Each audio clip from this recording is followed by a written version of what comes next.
Ulitin ko po ang few words na binanggit po dito, na sa tamang panahon, sila'y hinirang.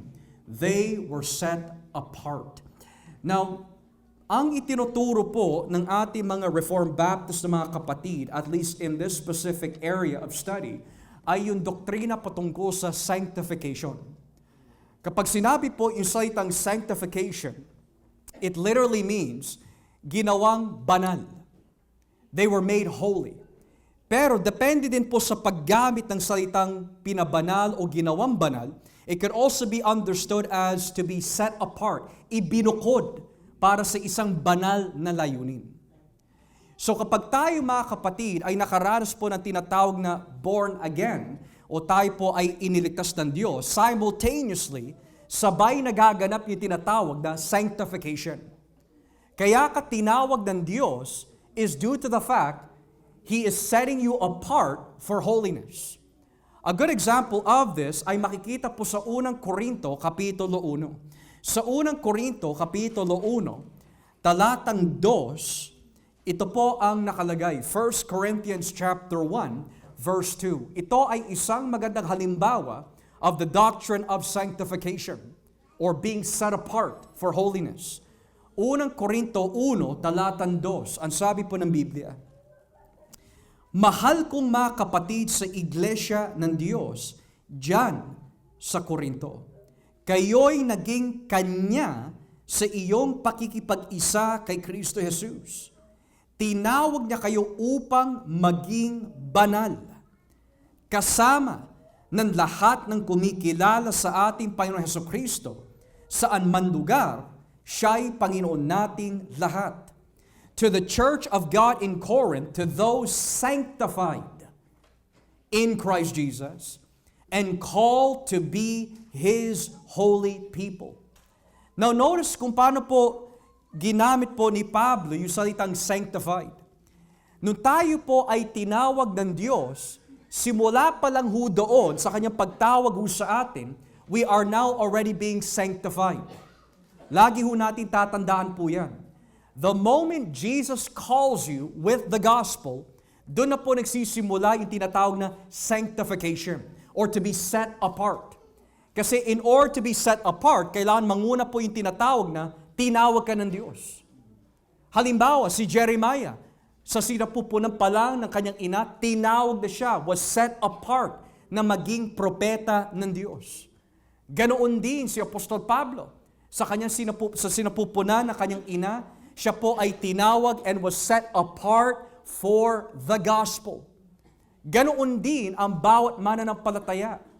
Kapag tinawag po tayo ng Diyos, imposible na hindi ko po niya ibuhod mula sa mundo. Imposible ho yun, na hindi po yun mangyari.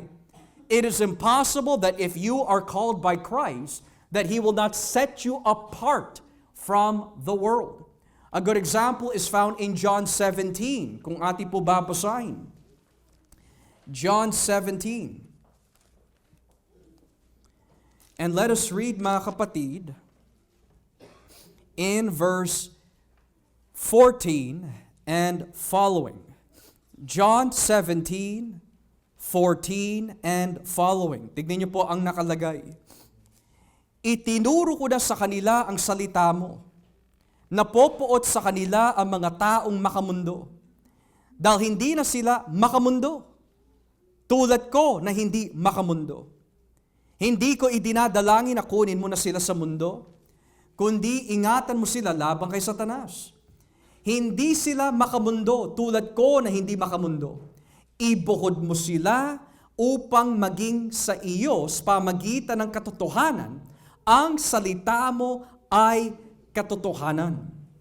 So notice what Jesus says here. Paano po tayo ibinukod ng Diyos? He removes us from the world. And the way kung paano po tayo patuloy ibinubukod ng Diyos mula sa mundo, ayon po sa talatang 17, ibukod mo sila upang maging iyo sa pamagitan ng katotohanan. So lagi ho natin tatandaan na kapag sinabi po ng Biblia, hinirang, set apart, we were sanctified, it means, nung tayo po ay tinawag ng Diyos, He transferred us, inalis niya po tayo mula sa kingdom of darkness into the kingdom of light upang dumakad sa katotohanan ni Kristo. At patuloy niya po tayo ibinubukod mula sa mundo sa pamagitan po ng salita ng Diyos. So the more that we hear God's Word, the more we read God's Word, the more we apply God's Word, lalo niya po tayo ibinubukod mula sa mundo. Pero ang tanong po dito mga kapatid, kung ang predestination and calling and sanctification simultaneously ay parte ng plano ng Diyos upang ibukod po tayo mula sa mundo, what is the main goal? Ano po ba ang pinaka-main layunin kung bakit po tayo ibinubukod ng Diyos mula sa mundo? What is the main goal? Basahin po natin ang Ephesians chapter 2. Let us read Ephesians chapter 2, verses 8 to 10. Efeso kapitulo 2, talatang 8 hanggang 10. Ephesians chapter 2, verses 8 and 10. Look at what it says. Sabi ho dito, dahil sa biyaya ng Diyos, naligtas kayo ng sumampalataya kayo kay Kristo. Kaloob ito ng Diyos at hindi galing sa inyo. Hindi ito nakasalalay sa mabubuti ninyong gawa para walang maipagmalaki ang sinuman. Verse 10, here's the main text. Nilikha tayo ng Diyos at sa pakikipag-isa natin kay Kristo Jesus, binigyan niya tayo ng bagong buhay para gumawa tayo ng kabutihan na noon pa'y itinalaga na ng Diyos na gawin natin. So in other words, bakit tayo tinawag ng Diyos? Bakit tayo ibinukod ng Diyos? Bakit po tayo hinirang ng Diyos? Because there are good works in Christ na nakatalaga na para sa atin, na gawin. In other words, ano po ang purpose ng good works? Para maging kagaya natin si Kristo. So this doctrine na sila'y hinirang, set apart, is to be understood that nung tayo po ay tinawag ng Diyos, doon na nagsimula na ibinukod ka na. Nung tayo iniligtas ng Diyos, doon na po nagsimula na tayo po ay hinirang na. And we were set apart na maging kagaya natin si Kristo. Hindi yung maging kagaya natin ng ating mga sarili. Not to be conformed to our image, to the image of others, but to the image of Christ. So, ang ginagamit po ng Panginoon dito para patuloy po yung pagbabago sa ating buhay, sabi ni Jesus, sanctify them in your word, for your word is truth. So, hindi pala mababago ang buhay natin in the context of sanctification kung wala po yung salita ng Diyos. At kung hindi ho natin tatanggapin ang salita ng Diyos, hindi mababago ang buhay natin. At hindi natin magiging kagaya si Kristo kung hindi natin tatanggapin ang salita po ng Diyos. So, put it this way. When we reject the Word, we cannot be sanctified. When we accept the Word, patuloy po ang sanctification. When we receive the Word, patuloy po ang paglago. When we reject the Word, hindi tayo lumalago. So, this doctrine na sila'y hinirang ay napaka-importante. Kasi balang araw mga kapatid, hindi lang po good works that are prepared for us ang main objective kung bakit po tayo hinirang ng Diyos. Dito na ho tayo magtatapos, Roma Kapitulo 8. Ultimately, ang predestination, ang calling, lahat po yan, even sanctification, meron po yan ultimate goal. Basahin po natin dito in verse 29. Verse 29 of Romans 8. Romans 8 verse 29. Ito ang ultimate goal ng predestination, calling, and sanctification. Romans 8:29, sabi ho, sapagkat alam na ng Diyos noon pa man kung sino-sino ang kanyang magiging mga anak, at sila'y itinalaga niyang matulad sa kanyang anak na si Jesus, para siya ang maging panganay sa maraming magkakapatid. For those God foreknew, He also predestined to be conformed to the image of His Son, that he might be the firstborn among many brothers and sisters. So what is sanctification? The Lord has separated you from the world. What is the purpose of sanctification? So that we may live in the goodness of God. Ano yung goal ng sanctification? Na maging katulad natin si Kristo. So lahat po tayo na tinawag po ng Diyos na kay Kristo Jesus, we are now in the point of sanctification, meaning binabago ka at patuloy ka babaguhin ng Panginoon sa pamagitan ng Kanyang salita hanggang sa pagbabalik ng ating Panginoong Hesukristo. So with that being said, mga kapatid, nawa po sa ating pag-aaral on that word, hinirang, we've come to understand that sanctification means, or sanctified means, you are set apart, removed from the world's ways to live for Christ, so that the end goal would be mag-conform po tayo sa Kanyang image and likeness. Do we have any questions this afternoon bago po tayo manalangin? Any questions this afternoon? Pwede rin tawagin na consecrated di ba? Yung sanctified. Sanctified, consecrated, yes. Naging mga pinabanal. Kasi it's interesting, yung salitang sanctified po na yan, in the Old Testament, minsan tumutukoy po yan sa shovel. Minsan tumutukoy po yan sa mga pari, yung mga Levitical priests, sanctified for a specific purpose. So yung salitang sanctified po na yan, inilapat na sa atin ng Panginoon in the New Testament para maging pagmamay-ari na niya for His name's sake.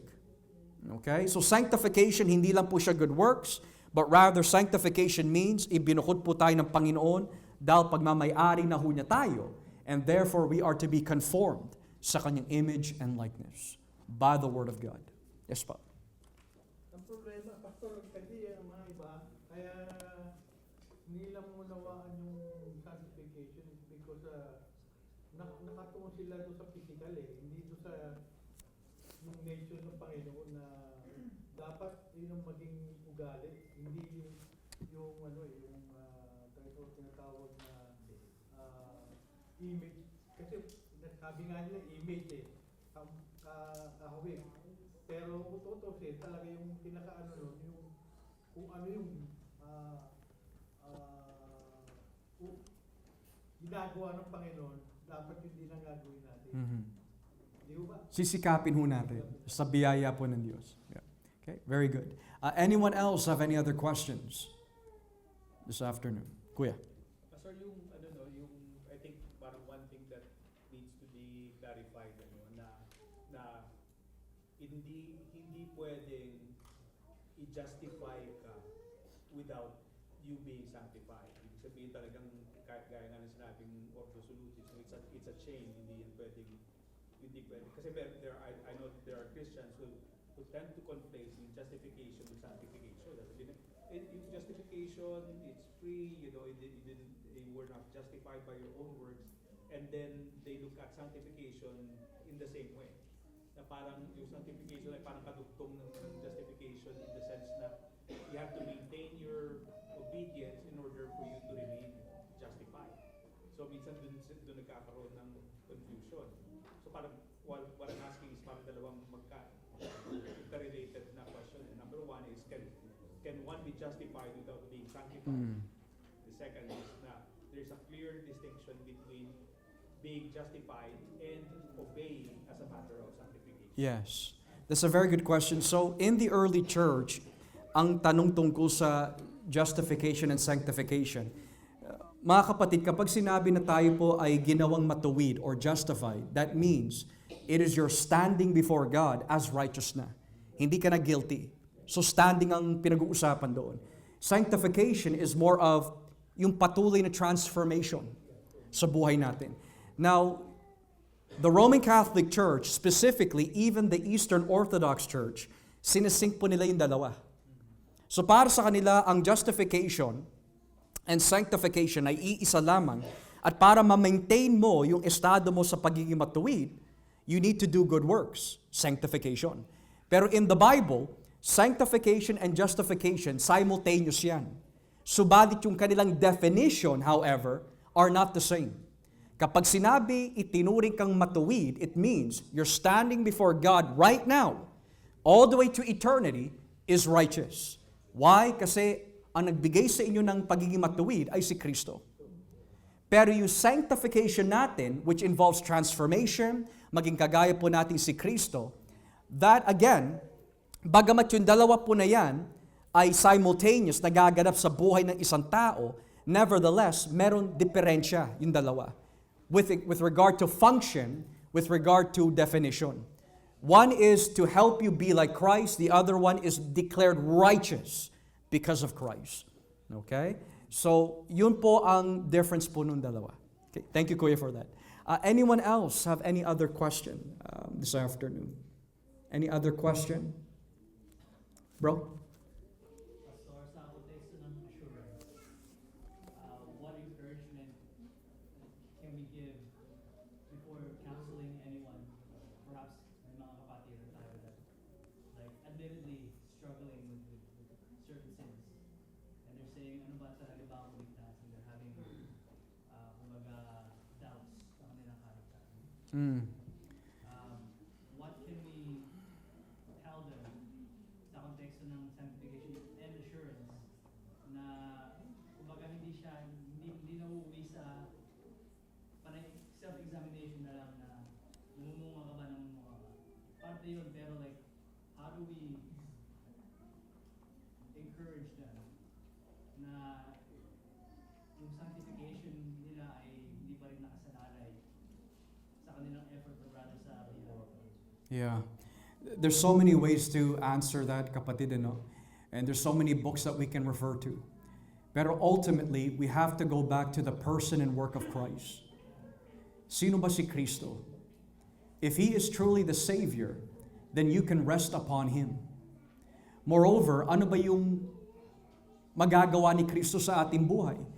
Well, nangako po ang Panginoon many times throughout several of the authors of the New Testament that sino po yung magtatagumpay laban sa mundo? Yung mga nagtitiwala kay Kristo. In other words, bumabalik pa rin sa Kanya. Sabi doon, He is able to save us to the very end. Hindi niya ipinangako na there's gonna be times na hindi tayo babaksak. Hindi niya ipinangako na tayo po ay hindi magkakasala. Pero ang ipinangako niya, wala ni isa mula sa Kanyang kamay na ibinigay ng Diyos na tupa sa Kanyang kamay ang mapapahamak. So we can have assurance in Christ that ang ating kaligtasan is on Him, nakasalalay sa Kanya. Nevertheless, we also have to look at what the Bible teaches sa dapat nating gawin para matulungan din natin ating mga sarili. So sabi ng Biblia, walk in the Spirit, that you will not fulfill the lust of the flesh. If we're struggling with the past, tignan natin yung mga pangako ng Diyos, that God is a forgiving God. As far as the east is from the west, kaya niya tanggalin at alisin ang ating mga kasalanan. And another thing I would also say, Brother Edward, is that kapag mentors natin binabalikan yung ating mga nagawang kasalanan noon, hindi tayo magpo-progress eh. Hindi tayo tinawag ng Diyos to remain in the past. Tinawag na tayo to move forward in the high calling of Christ. Kaya nga sabi ni Pablo bagamat ang tinutukoy niya dito is his past life bilang para sa iyo, sabi niya, not looking on the things of the past, but moving forward to the things of Christ. So my encouragement sa aking mga kapatid that may be struggling with your past failures, if God does not remember your sin, you shouldn't either. Kung humingi ka na ng tawad sa Diyos, pinagsisihan mo yon wholeheartedly.